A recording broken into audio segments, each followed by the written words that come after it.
Joaquín había sido deportado de Estados Unidos después de que sus hijos fueran puestos en adopción. Las autoridades locales explican las circunstancias que llevaron a esta situación tan trágica. Me llamo Roberto Salazar y hace 2 semanas crucé la frontera ilegalmente para recuperar a mis hijos. Antes de que me juzguen, necesito que escuchen mi historia completa, porque cualquier padre en mi lugar hubiera hecho lo mismo. Todo comenzó hace 15 años, cuando crucé por primera vez a Estados Unidos. Tenía 26 años, un hijo de la secundaria y los bolsillos vacíos. Venía de un pueblo en Michoacán donde no había futuro. Mi padre había muerto en las minas y mi madre lavaba ropa ajena para darnos de comer. Yo no quería esa vida, quería algo mejor. Crucé por el desierto de Arizona con un grupo de 20 personas. Caminamos 3 noches seguidas. 2 del grupo no lo lograron. Sus cuerpos quedaron atrás, en alguna parte de ese infierno de arena y espinas. Todavía sueño con sus caras. Pero yo llegué. Llegué a Phoenix y de ahí me fui a Los Ángeles, donde tenía un primo que trabajaba en construcción. Me consiguió trabajo de ayudante, cargaba materiales, mezclaba cemento, hacía lo que fuera. Ganaba en un día lo que en México ganaba en una semana. Los primeros años fueron duros. Vivía en un departamento con otros 8 hombres. Dormíamos en turnos porque no había suficientes camas. Comíamos frijoles con tortilla casi todos los días. Mandaba cada centavo que podía a mi madre en Michoacán. Pero fui aprendiendo. Aprendí inglés viendo televisión y hablando con los gringos en el trabajo. Aprendí a manejar, a usar herramientas eléctricas, a leer planos. Mi jefe vio que era trabajador y me fue dando más responsabilidades. En 5 años ya era supervisor de cuadrilla. Fue entonces cuando conocí a Elena. Era mesera en un restaurante mexicano en el este de Los Ángeles. Tenía una sonrisa que iluminaba el cuarto y unos ojos café que me miraban como si yo fuera alguien importante. Me enamoré de ella la primera vez que me sirvió un plato de enchiladas. La corté durante meses. Le llevaba flores, le invitaba al cine, le escribía cartas porque me daba pena decirle en persona lo que sentía. Ella se reía de mi letra chueca, pero guardaba cada carta. Años después encontré una caja donde las tenía todas, ordenadas por fecha. Nos casamos en una iglesia pequeña en Boyle Heights. No tuvimos dinero para una gran fiesta, pero no nos importó. Estábamos juntos y eso era todo lo que necesitábamos. Elena era ciudadana americana. Había nacido en East LA, hija de padres mexicanos que habían cruzado en los 70s. Ella me dijo que podíamos arreglar mis papeles, que con el matrimonio sería fácil, pero yo tenía miedo de ir a las oficinas de inmigración. Había escuchado historias de gente que iba a arreglar papeles y terminaba deportada, así que lo fuimos posponiendo. Siempre había una excusa. El próximo mes, el próximo año, cuando tengamos más dinero. Ese fue mi error más grande. Ese error destruyó mi vida. Nuestra hija Sofía nació en el 2015. Nació en el hospital de UCLA, ciudadana americana desde su primer respiro. Cuando la puse en mis brazos por primera vez, lloré como un niño. Era tan pequeña, tan perfecta. Tenía los ojos de su madre, mi nariz chueca. Era lo más hermoso que había visto en mi vida. 3 años después nació Daniel, mi hombrecito. Desde bebé era inquieto, curioso, quería tocar todo y explorar cada rincón de la casa. Elena decía que era igualito a mí, que no podía quedarse quieto ni un minuto. Éramos una familia feliz. Compramos una casita pequeña en Huntington Park. Nada lujoso, pero era nuestra. Tenía un jardín donde Sofía jugaba con su muñeca y Daniel perseguía lagartijas. Los domingos hacíamos carne asada e invitábamos a los vecinos. Elena cantaba mientras cocinaba y los niños corrían entre las piernas de los adultos. Yo trabajaba 60 horas a la semana para mantener ese sueño. Salía de la casa antes de que amaneciera y volvía cuando los niños ya estaban dormidos. Pero no me importaba. Todo era por ellos. Cada gota de sudor, cada músculo adolorido, cada día lejos del sol era por ellos. Elena siempre me decía que arreglara mis papeles, que ya teníamos dinero para un buen abogado, que no podíamos seguir viviendo con ese miedo. Pero yo le decía que esperara, que no quería arriesgarme, que las cosas estaban bien así. Las cosas no estaban bien, yo solo no quería verlo. En el 2019, Elena empezó a sentirse mal, cansada todo el tiempo, sin apetito, con dolores que iban y venían. Le dije que fuera al doctor, pero ella también lo fue posponiendo. Teníamos seguro médico, pero malo, con deducibles altísimos. Ella no quería gastar dinero en consultas. Cuando finalmente fue, ya era demasiado tarde. Cáncer de páncreas, etapa 4. El doctor nos dijo que le quedaban meses, tal vez semanas, que no había nada que hacer más que mantenerla cómoda. El mundo se me vino encima. Mi Elena, mi amor, mi compañera de vida, se estaba muriendo, y yo no podía hacer nada para salvarla. Los siguientes 4 meses fueron los peores de mi vida. Vi a mi esposa consumirse día a día. Vi cómo la mujer fuerte y alegre que conocí se convertía en un fantasma de huesos y piel. Vi cómo intentaba sonreír para los niños aunque el dolor la estaba matando por dentro. Sofía tenía 4 años y Daniel apenas 2 cuando su madre murió. No entendían lo que pasaba. Sofía preguntaba cuándo iba a despertar mami. Daniel buscaba por toda la casa llamándola. Yo no sabía qué decirles. No sabía cómo explicarle a una niña de 4 años que su madre no iba a volver nunca. El funeral fue pequeño. Solo la familia de Elena y algunos amigos del trabajo. Yo no podía invitar a mi madre porque ella tampoco tenía papeles y no iba a arriesgarse a cruzar. Así que enterré a mi esposa sin que mi propia madre pudiera abrazarme. Después del funeral me quedé solo con mis 2 hijos. No tenía familia en Estados Unidos, los padres de Elena habían muerto años antes, sus hermanos vivían lejos y tenían sus propias vidas. Yo era todo lo que Sofía y Daniel tenían y yo no tenía papeles. Contraté a una señora del vecindario para que cuidara a los niños mientras yo trabajaba. Le pagaba $300 a la semana, casi la mitad de lo que ganaba, pero no tenía opción. Los niños necesitaban a alguien que los cuidara y yo necesitaba trabajar para pagar la hipoteca, las cuentas, la comida. Durante un año funcionamos así. No era fácil, pero sobrevivíamos. Sofía empezó el kinder y le iba bien. Daniel iba a una guardería cerca de la casa. Yo trabajaba de sol a sol y llegaba destruido cada noche, pero los veía dormidos en sus camas y sentía que todo valía la pena. Pero el miedo siempre estaba ahí. Cada vez que veía una patrulla de policía, me sudaban las manos. Cada vez que escuchaba sobre redadas de ICE, me quedaba despierto toda la noche. Vivía con el terror de que un día tocaran mi puerta y me separaran de mis hijos. Ese día llegó el 14 de marzo del 2022. Fue una mañana normal. Dejé a los niños con la señora María y me fui al trabajo. Estábamos construyendo un edificio de departamentos en Koreatown. Había como 50 trabajadores en la obra, la mayoría mexicanos y centroamericanos. A las 10 de la mañana llegaron las camionetas de ICE. Eran como 15 agentes con chalecos y armas. Rodearon la obra y empezaron a pedir papeles. Los que no tenían fueron esposados y subidos a las camionetas. Yo intenté esconderme en un baño portátil. Me quedé ahí aguantando la respiración, rezando todos los rezos que mi madre me había enseñado, pero me encontraron. Un agente abrió la puerta y me apuntó con una pistola, me dijo que saliera con las manos arriba. Lo único que pude pensar fue en Sofía y Daniel. ¿Quién los iba a recoger de la escuela? ¿Quién les iba a dar de cenar? ¿Quién les iba a leer un cuento antes de dormir? Le rogué a la gente que me dejara hacer una llamada. Le dije que tenía 2 hijos solos, que su madre había muerto, que yo era todo lo que tenían. El agente me miró con ojos fríos y me dijo que eso debía haberlo pensado antes de venir ilegalmente. Me esposaron y me subieron a una camioneta con otros 15 hombres. Algunos lloraban, otros maldecían. Yo solo podía pensar en mis hijos. Logré hacer una llamada desde el centro de detención. Llamé a la señora María y le dije lo que había pasado. Le pedí que recogiera a los niños y los cuidara hasta que yo pudiera resolver algo. Ella aceptó, pero escuché el miedo en su voz. Ella también era indocumentada. Sabía que estaba arriesgándose. Los siguientes días fueron una pesadilla burocrática. Me movieron de un centro de detención a otro. No me dejaban hacer llamadas. No me daban información. Era como si hubiera dejado de existir. Mientras tanto, alguien llamó a los servicios de protección infantil. Probablemente un vecino que vio que los niños estaban con una señora que no era su madre. Los trabajadores sociales fueron a investigar y se llevaron a Sofía y Daniel.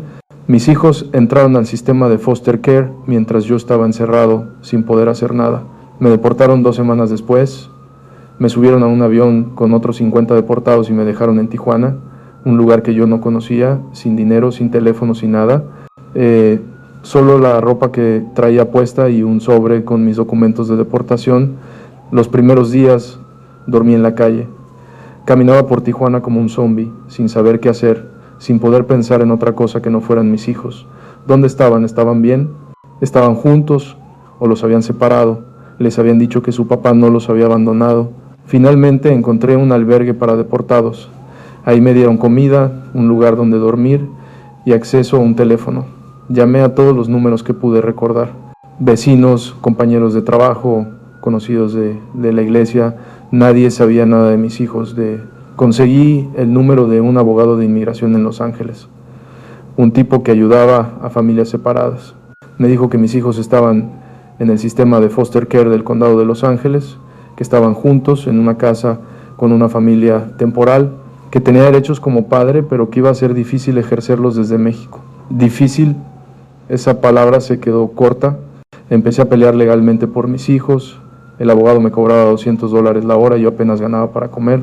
Conseguí trabajo manejando Uber en Tijuana, manejaba 12, 14 horas diarias. Todo lo que ganaba iba para el abogado y para las llamadas a Estados Unidos. Y me dejaban hablar con mis hijos una vez por semana, 30 minutos por videollamada, supervisada por una trabajadora social, 30 minutos para intentar explicarle a una niña de 6 años por qué su papá no estaba ahí, 30 minutos para escuchar a mi hijo de 4 años preguntarme cuándo iba a ir por ellos. Cada llamada me destruía un poco más. Veía cómo mis hijos cambiaban semana a semana. Sofía se volvió callada, retraída, ya no sonreía como antes. Daniel se chupaba el dedo y no quería hablar. La trabajadora social me decía que estaban adaptándose, pero yo sabía que estaban sufriendo. El sistema legal era un laberinto diseñado para hacerme perder. Tenía que presentarme a audiencias en Los Ángeles, pero no podía cruzar la frontera. Tenía que firmar documentos, pero no podía ir a las oficinas. Tenía que demostrar que era un padre apto, pero estaba en otro país sin poder hacer nada. Mi abogado hacía lo que podía, pero el juez no ayudaba. Decía que yo había elegido estar en Estados Unidos ilegalmente, que había puesto a mis hijos en esta situación, que tenía que asumir las consecuencias, como si mis hijos fueran consecuencias y no seres humanos que necesitaban a su padre. Pasó 1 año, luego 2, luego 3 años de llamadas semanales viéndolos crecer a través de una pantalla, 3 años de cumpleaños que no pude celebrar con ellos, 3 años de navidades donde les mandaba regalos por correo y me quedaba solo en mi cuarto de Tijuana llorando. Sofía cumplió 9 años, se convirtió en una niña seria, con ojeras, que me miraba por la cámara con ojos que pedían explicaciones que yo no podía darle. Daniel cumplió 7, apenas me reconocía. Para él, yo era el señor de la pantalla que decía ser su papá. La familia Foster, donde estaban, era buena gente, eso me decían. Una pareja americana que no podía tener hijos. Les daban de comer, los mandaban a la escuela, los llevaban al doctor, pero no eran su familia, no eran su sangre. No sabían que a Sofía le gustaba que le cantara en español antes de dormir. No sabían que Daniel tenía miedo a la oscuridad y necesitaba una lamparita encendida toda la noche. Mis hijos estaban siendo criados por extraños mientras yo manejaba un Uber a 20 minutos de distancia. Y entonces pasó lo que pasó. Lo que me trajo hasta aquí era un viernes por la tarde. Recogía a una pasajera en la zona Río, una mujer americana de unos 50 años con una maleta pequeña. Me dijo que la llevara a un hotel cerca de playas de Tijuana. Venía a una conferencia, algo sobre servicios sociales para menores migrantes. Durante el viaje recibí una llamada y empezó a hablar en inglés. Yo entendía todo, pero fingí que no. Hablaba de casos, de expedientes, de niños que necesitaban ubicación permanente. Usaba términos que yo había aprendido a reconocer en estos 3 años de pesadilla: foster care, adoption proceedings, termination of parental rights. Cuando llegamos al hotel, ella se bajó a pagar, pero dejó su maletín en el asiento de atrás. Me dijo que esperara un momento mientras iba a la recepción a confirmar su reservación. Me quedé solo en el carro con su maletín. No sé qué me pasó. Algo se apoderó de mí, una fuerza que no pude controlar. Abrí el maletín y vi carpetas con expedientes. Decenas de expedientes de niños con fotos engrapadas. Niños mexicanos, centroamericanos, todos en el sistema de foster care de California. Empecé a revisar los expedientes con manos temblorosas y entonces lo vi, la cara de mi hija Sofía mirándome desde una fotografía.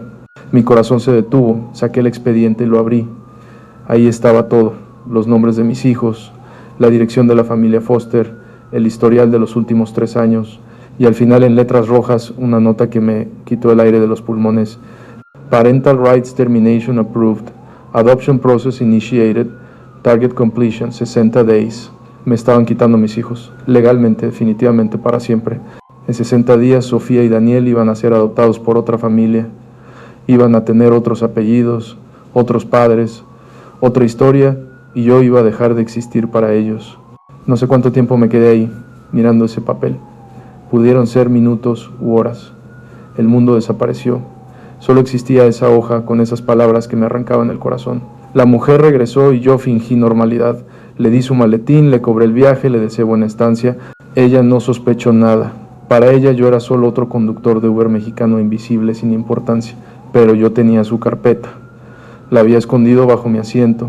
Esa noche no dormí. Leí el expediente 100 veces.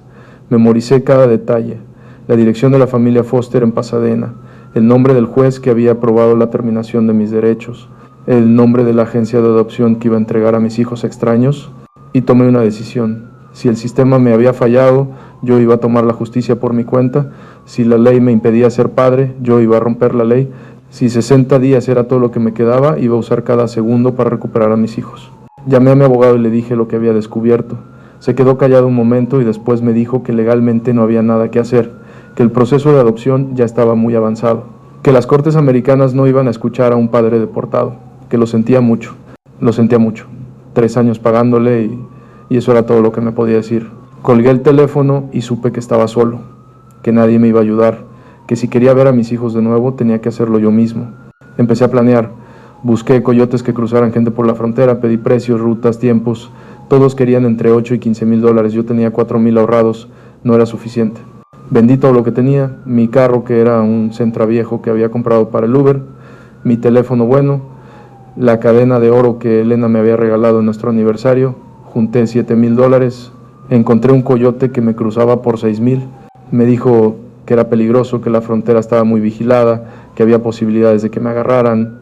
Le dije que no me importaba, que prefería morir intentando que vivir sabiendo que no hice nada. Cruzamos una noche sin luna por un túnel cerca de Otay Mesa. Éramos 12 personas en un espacio donde apenas cabían 6. El aire era espeso y olía a tierra húmeda y miedo. Caminamos encorvados durante lo que parecieron horas, hasta que salimos en un warehouse abandonado del lado americano. De ahí nos subieron a una van sin ventanas, nos llevaron a una casa de seguridad en Chula Vista, nos dijeron que esperáramos hasta que fuera seguro seguir. Esperé 2 días en esa casa. Dormí en el piso con otros migrantes, todos con historias tan tristes como la mía. Había una señora que iba a ver a su madre moribunda, un muchacho que huía de las pandillas en Honduras, una familia entera que buscaba asilo. Todos teníamos miedo, todos teníamos esperanza, todos sabíamos que estábamos arriesgando todo por un sueño que tal vez no se cumpliría. Al tercer día me dieron luz verde, me subí a un autobús Greyhound con una identificación falsa que me costó 500 dólares, iba rumbo a Los Ángeles, rumbo a mis hijos. El viaje duró 3 horas, que se sintieron como 3 años. Cada vez que el autobús paraba pensaba que era la migra, cada vez que alguien me miraba pensaba que me habían descubierto. Llegué a Los Ángeles sudando frío, con el corazón en la garganta. Tomé otro autobús hacia Pasadena, tenía la dirección memorizada, una casa en una calle tranquila, con jardín y cerca blanca, el tipo de casa donde yo soñaba criar a mis hijos cuando llegué a este país hace 15 años. Llegué a la calle cuando estaba anocheciendo. Me quedé parado en la esquina mirando la casa sin atreverme a acercarme. Las luces estaban encendidas. Vi sombras moviéndose detrás de las cortinas. Una de esas sombras era de mis hijos. Estaba tan cerca de ellos por primera vez en 3 años. Esperé hasta que se apagaron las luces, esperé 1 hora más para asegurarme de que estuvieran dormidos y entonces caminé hacia la casa. No tenía un plan claro, no sabía si iba a tocar la puerta, a romper una ventana, a esperar hasta el amanecer. Solo sabía que necesitaba ver a mis hijos, necesitaba abrazarlos, necesitaba decirles que su papá nunca los abandonó. Me acerqué a una ventana lateral y miré hacia adentro. Era una sala con juguetes regados por el piso, juguetes que yo no les había comprado, juguetes de otra vida que no me incluía. Y entonces vi algo que me destrozó el alma. En la repisa de la chimenea había fotos de mis hijos con la familia Foster, Sofía sonriendo junto a la mujer americana, Daniel sentado en las piernas del hombre americano, fotos de cumpleaños, de navidades, de vacaciones en la playa, 3 años de recuerdos donde yo no existía. Mis hijos se veían felices, se veían amados, se veían como niños normales con una familia normal, y yo estaba afuera, en la oscuridad, como un criminal. Fue entonces cuando me pregunté si estaba haciendo lo correcto, si arrancar a mis hijos de esa casa era un acto de amor o de egoísmo, si lo que yo quería era lo mejor para ellos o solo lo mejor para mí. Pero después recordé las llamadas semanales, recordé cómo Sofía me preguntaba cuándo iba a volver, recordé cómo Daniel lloraba cuando se acababa el tiempo y teníamos que colgar. Mis hijos no me habían olvidado, mis hijos me necesitaban y yo los necesitaba a ellos. No sé cuánto tiempo estuve parado frente a esa ventana, pudieron ser minutos o horas. El frío de la noche me calaba los huesos, pero no me movía. Estaba paralizado entre el miedo y el amor, entre la razón y la locura. Y entonces escuché las sirenas. Alguien me había visto, un vecino, probablemente. Había llamado a la policía reportando a un hombre sospechoso merodeando por la calle. Corrí como no había corrido en mi vida. Pero no conocía el barrio, no sabía dónde ir. En menos de 2 minutos tenía 3 patrullas detrás de mí con las luces encendidas. Me atraparon en un callejón sin salida. Me tiraron al piso, Me esposaron con la cara contra el asfalto. Un policía me puso la rodilla en la espalda mientras otro me revisaba los bolsillos. Encontraron la identificación falsa, encontraron la dirección de la casa anotada en un papel, encontraron el expediente de mis hijos que todavía cargaba conmigo. Cuando vieron el expediente todo cambió. Ya no era solo un indocumentado corriendo de la policía, era un hombre que había robado documentos confidenciales del gobierno. Era un padre deportado que había cruzado ilegalmente para ir a la casa donde vivían sus hijos. Era según ellos un peligro potencial. Llamaron a ICE, llamaron al FBI, llamaron a los servicios de protección infantil. En cuestión de horas, mi caso se convirtió en noticia nacional. El padre deportado que cruzó la frontera para secuestrar a sus hijos. Así lo presentaron los medios, así me pintaron ante el mundo. Nadie habló de los 3 años que luché legalmente. Nadie habló de las llamadas semanales llorando con mis hijos. Nadie habló del expediente que decía que me estaban robando a mi familia. Solo hablaron del hombre peligroso que había que encerrar. Ahora estoy en un centro de detención esperando juicio. Me acusan de robo de documentos federales, de ingreso ilegal al país, de intento de secuestro. Puedo pasar entre 10 y 20 años en prisión. Y lo peor es que la adopción sigue adelante. Mi abogado me dijo que el juez usó mi arresto como evidencia adicional para terminar mis derechos parentales. Dijo que claramente soy un criminal, que mis hijos estarán mejor sin mí. En menos de un mes, Sofía y Daniel van a tener nuevos padres, van a tener nuevos apellidos, van a tener una nueva vida donde yo soy solo un recuerdo borroso, el hombre que los abandonó, el criminal que intentó secuestrarlos. La reportera Carmen Vega del Noticiero de la Noche fue la primera en dar la noticia. Apareció frente al centro de detención con las luces de las patrullas detrás de ella y dijo estas palabras: Buenas noches. Un caso que ha generado controversia en ambos lados de la frontera. Roberto Salazar, un mexicano de 41 años, fue arrestado en Pasadena después de cruzar ilegalmente la frontera e intentar presuntamente recuperar a sus hijos del sistema de foster care. Los menores, de 9 y 7 años, quedaron bajo custodia del Estado cuando su padre fue deportado hace 3 años tras una redada en su lugar de trabajo. Salazar enfrenta múltiples cargos federales mientras sus hijos están en proceso de ser adoptados por una familia americana. Esta noche, la pregunta que divide a la opinión pública es si Roberto Salazar es un criminal peligroso o simplemente un padre desesperado que lo perdió todo. Desde el centro de detención de Adelanto, Carmen Vega para el Noticiero de la Noche. Me llamo Roberto Salazar, tengo 41 años, nací en Michoacán pero viví la mitad de mi vida en Estados Unidos. Fui trabajador de construcción, esposo, padre, fui un hombre que creyó en el sueño americano. Ahora soy el recluso número 847.362, soy el hombre de la foto en las noticias, soy el criminal que intentó secuestrar a sus propios hijos, pero antes de todo eso fui papá. Fui el hombre que cargaba a Sofía en sus hombros para que viera los fuegos artificiales, fui el hombre que le enseñó a Daniel a andar en bicicleta, fui el hombre que les cantaba en español cuando tenían pesadillas y les prometía que siempre iba a estar ahí para protegerlos. No pude cumplir esa promesa, el sistema no me dejó, la frontera no me dejó, las leyes hechas por hombres que nunca han sentido lo que es perder a un hijo no me dejaron. Sé que mucha gente me va a juzgar, me van a llamar criminal, ilegal, mal padre, me van a decir que debía hacer las cosas bien desde el principio, que debía arreglar mis papeles cuando tuve la oportunidad, que me lo busqué y tal vez tengan razón, cometí errores, muchos errores. El error de cruzar ilegalmente hace 15 años. El error de no arreglar mi situación cuando me casé con Elena, el error de pensar que si trabajaba duro y no me metía en problemas todo iba a estar bien, pero también hice muchas cosas bien, trabajé honestamente durante 15 años, pagué impuestos con un número falso pero los pagué, nunca robé, nunca lastimé a nadie, nunca pedí ayuda del gobierno, crié a 2 hijos americanos que hubieran crecido amando a este país tanto como yo lo amaba, y mi único crimen real, el crimen por el que estoy aquí, es haber querido abrazar a mis hijos una última vez. No les pido que me perdonen, no les pido que me entiendan, solo les pido que por un momento se pongan en mi lugar. Imaginen que un día, sin previo aviso, los arrancan de su casa y los mandan a un país que no conocen. Imaginen que sus hijos se quedan solos, llorando, preguntando por ustedes. Imaginen que pasan 3 años viéndolos crecer a través de una pantalla, sin poder abrazarlos, sin poder consolarlos cuando tienen miedo. Y ahora imaginen que les dicen que van a perder a esos hijos para siempre, que otra familia va a criarlos, que van a crecer pensando que ustedes los abandonaron. ¿Qué harían? ¿Se quedarían sentados esperando que un juez que nunca los ha visto decida su destino? ¿Confiarían en un sistema que los ha tratado como basura desde el primer día? ¿Aceptarían perder a sus hijos sin pelear? Yo no pude. Yo preferí arriesgar mi libertad por una oportunidad de ver a mis hijos, y si eso me convierte en criminal, entonces soy culpable. Pero no me arrepiento. Mis hijos van a crecer sin mí. Van a tener otros padres, otro apellido, otra vida, pero algún día, cuando sean grandes, van a buscar la verdad, van a encontrar esta historia, van a saber que su papá nunca los abandonó, que su papá cruzó desiertos, rompió leyes, arriesgó todo por volver a verlos.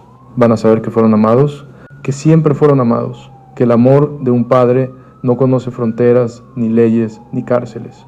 Y con eso me basta. Me llamo Roberto Salazar, soy padre de Sofía y Daniel, y aunque el mundo entero diga lo contrario, yo sé la verdad. Nunca dejé de ser su papá. Pero hay algo más que necesito contarles. Algo que pasó en este centro de detención que me hizo entender muchas cosas. Algo que me mostró que no estoy solo en este infierno. La primera semana aquí fue la peor. Me pusieron en una celda con otros 20 hombres, todos deportados, todos esperando juicio, todos con historias que romperían el corazón de cualquiera. Dormíamos en literas de metal, con colchones tan delgados que podía sentir cada barra en la espalda. La comida era una pasta gris que sabía a cartón mojado. El frío entraba por las rendijas de las ventanas y no había suficientes cobijas para todos, pero lo peor no era la incomodidad física, lo peor era el silencio de mis hijos. Desde que me arrestaron, me quitaron el derecho a las videollamadas. Mi abogado me dijo que el juez consideraba que cualquier contacto conmigo podía ser traumático para los menores, traumático. Como si 3 años sin su padre no hubiera sido suficiente trauma, como si arrancarlos de sus vidas y meterlos con extraños no fuera traumático, como si decirles que su papá es un criminal no fuera lo más traumático de todo. Pasé las primeras noches sin dormir, mirando el techo de concreto, imaginando lo que mis hijos estarían pensando. Les habrían dicho que intenté ir por ellos, les habrían contado su versión de la historia donde yo soy el villano. Sofía estaría llorando en su cama preguntándose por qué su papá quiso secuestrarla. La palabra secuestro me quema cada vez que la escucho. ¿Cómo puede un padre secuestrar a sus propios hijos? ¿Cómo puede ser un crimen querer abrazarlos? Pero así funciona este sistema. Si no tienes papeles, no tienes derechos. Si cruzas una línea imaginaria, pierdes todo, incluyendo a tu familia. Una noche, cuando el silencio de la celda se hacía insoportable, escuché un sollozo en la litera de abajo. Era un hombre que se llamaba Aurelio. Tenía unos 60 años, pelo completamente blanco, manos callosas de trabajador. Había estado callado desde que llegó, sin hablar con nadie, sin comer casi nada. Me bajé de mi litera y me senté junto a él. No dije nada, solo me quedé ahí acompañándolo en su dolor. Después de un rato, empezó a hablar. Aurelio había vivido en Estados Unidos durante 35 años. Llegó cuando tenía 25, cruzando por el mismo desierto de Arizona que yo. Trabajó en los campos de California recogiendo fresas, uvas, lechugas, el trabajo que ningún americano quiere hacer, pero que alguien tiene que hacer para que ellos tengan comida en sus mesas. Se casó con una mexicana que conoció en Fresno. Tuvieron 4 hijos, todos nacidos en Estados Unidos, todos ciudadanos americanos. Aurelio nunca arregló sus papeles porque tenía miedo, igual que yo. Porque el sistema está diseñado para darnos miedo, para mantenernos en las sombras, para explotarnos cuando les conviene y desecharnos cuando ya no nos necesitan. Sus hijos crecieron, se casaron, le dieron nietos. Aurelio tenía 11 nietos que lo llamaban abuelito y corrían a abrazarlo cada vez que lo veían. Era el patriarca de una familia americana, construida con sudor y sacrificio durante 3 décadas. Hace 6 meses, Aurelio iba manejando a casa de su hija para conocer a su nieto recién nacido. Un policía lo paró por no usar el direccional al cambiar de carril. Le pidió licencia y Aurelio le dio una licencia de California para indocumentados, de esas que te permiten manejar pero no votan ni nada de eso. El policía llamó a ICE. 3 horas después, Aurelio estaba esposado en una camioneta rumbo a un centro de detención. No pudo conocer a su nieto, no pudo despedirse de su esposa, no pudo abrazar a sus hijos una última vez. Lo deportaron 2 semanas después. 60 años de edad, 35 años en Estados Unidos, 4 hijos, 11 nietos, y lo mandaron a un país que ya no reconocía. Sus hijos intentaron todo legalmente, pero no había nada que hacer. Las leyes son las leyes, les dijeron, como si las leyes fueran sagradas, como si las leyes no fueran escritas por hombres con prejuicios y agendas. Aurelio cruzó de regreso al mes siguiente. No podía vivir sin su familia, no podía morir en México solo, lejos de todo lo que amaba. Prefería arriesgarse a pasar sus últimos años en la cárcel que pasar un día más sin ver a sus nietos. Lo agarraron en el desierto de Arizona. Esta vez no lo iban a deportar tan fácil. Esta vez enfrentaba cargos criminales por reingreso ilegal. Podía pasar hasta 20 años en prisión. Aurelio tenía 60 años y diabetes. Probablemente moriría en esta cárcel sin volver a ver a su familia. Cuando terminó de contarme su historia, nos quedamos en silencio un largo rato. No había palabras que pudieran consolar ese dolor, no había nada que decir que no sonara vacío o inútil, pero en ese silencio encontré algo. Encontré que no estaba solo. Encontré que mi historia, por terrible que fuera, era solo una entre millones. Encontré que este sistema había destruido a familias mucho más grandes que la mía, había roto corazones mucho más viejos que el mío, había cometido injusticias mucho peores que las que yo había sufrido, y eso, en lugar de consolarme, me llenó de rabia. En las siguientes semanas conocí a decenas de hombres con historias similares. Estaba Joaquín, que había sido dueño de un restaurante en Chicago durante 20 años. Lo deportaron y su socio americano se quedó con todo. Ahora su ex socio maneja 3 restaurantes con las recetas que Joaquín le enseñó, mientras Joaquín se pudre en una celda comiendo pasta gris. Estaba Miguel, un muchacho de 19 años que había llegado a Estados Unidos cuando tenía 2, no conocía otro país, no hablaba español bien, era americano en todo menos en el papel, pero el papel es lo único que importa en este sistema, así que lo mandaron a Guatemala, un país que solo conocía por las historias de su abuela. Estaba Fernando, un veterano de guerra que había peleado en Irak con el ejército americano. Le prometieron la ciudadanía si servía. Sirvió durante 8 años, vio morir a sus compañeros, volvió con estrés postraumático, pero hubo un error en su papeleo y nunca le dieron la ciudadanía. Cuando lo arrestaron por una pelea de bar, descubrieron que era indocumentado. El mismo país por el que había arriesgado su vida lo estaba echando como basura. Cada historia era peor que la anterior. Cada hombre que conocía me mostraba una nueva cara de la crueldad de este sistema. Y cada noche, acostado en mi litera, me preguntaba cómo era posible que el país de la libertad tratara así a la gente que lo había construido con sus manos. Porque nosotros construimos este país. Nosotros levantamos sus edificios, cosechamos su comida, limpiamos sus casas, cuidamos a sus hijos. Nosotros hicimos los trabajos que nadie más quería hacer, por sueldos que nadie más aceptaría, en condiciones que nadie más toleraría, y a cambio nos tratan como criminales, como invasores, como una plaga que hay que eliminar. Mi abogado vino a verme después de 2 semanas, traía malas noticias, como siempre. El fiscal quería hacer un ejemplo conmigo. Decía que mi caso era perfecto para mandar un mensaje. Los padres deportados no pueden venir a reclamar a sus hijos. Si lo intentan, irán a prisión. Me ofrecieron un trato. Si me declaraba culpable de todos los cargos, me darían 10 años en lugar de 20. 10 años en una prisión federal y después deportación permanente con prohibición de por vida de entrar a Estados Unidos. 10 años. Mi hija Sofía tendría 19 cuando yo saliera, mi hijo Daniel tendría 17, serían adultos, habrían crecido completamente sin mí, probablemente ni me reconocerían, probablemente ni querrían verme. Le dije a mi abogado que necesitaba pensarlo. Esa noche no dormí, me quedé mirando el techo, pensando en mis opciones. Si aceptaba el trato, al menos tendría certeza. Sabría exactamente cuánto tiempo iba a pasar encerrado. Podría contar los días hasta volver a ser libre, aunque esa libertad significara no poder ver a mis hijos nunca más. Si rechazaba el trato e iba a juicio, podía pasar cualquier cosa. Podía ganar y salir libre, aunque mi abogado decía que las probabilidades eran casi nulas, o podía perder y recibir la sentencia completa de 20 años. 20 años. Tendría 61 años cuando saliera, mis hijos tendrían casi 30, serían extraños para mí y yo para ellos. Pero también pensé en otra cosa. Pensé en lo que significaba declararse culpable. Significaba aceptar que lo que hice estuvo mal. Significaba decir que soy un criminal por querer ver a mis hijos. Significaba darle la razón al sistema que me quitó todo. Y no podía hacer eso. No podía pararme frente a un juez y decir que me arrepiento de haber cruzado la frontera para ver a mis hijos, porque no me arrepiento. Lo volvería a hacer 1000 veces. Lo haría sabiendo que me iban a atrapar, sabiendo que iba a terminar aquí, sabiendo todas las consecuencias, porque eso es lo que hace un padre. Un padre no se rinde. Un padre no acepta perder a sus hijos sin pelear. Un padre hace lo imposible, rompe las reglas, desafía al mundo entero si es necesario. Rechacé el trato. Mi abogado me miró como si estuviera loco, me dijo que estaba cometiendo el error más grande de mi vida, me dijo que iba a pasar 20 años encerrado y que cuando saliera no iba a quedarme nada.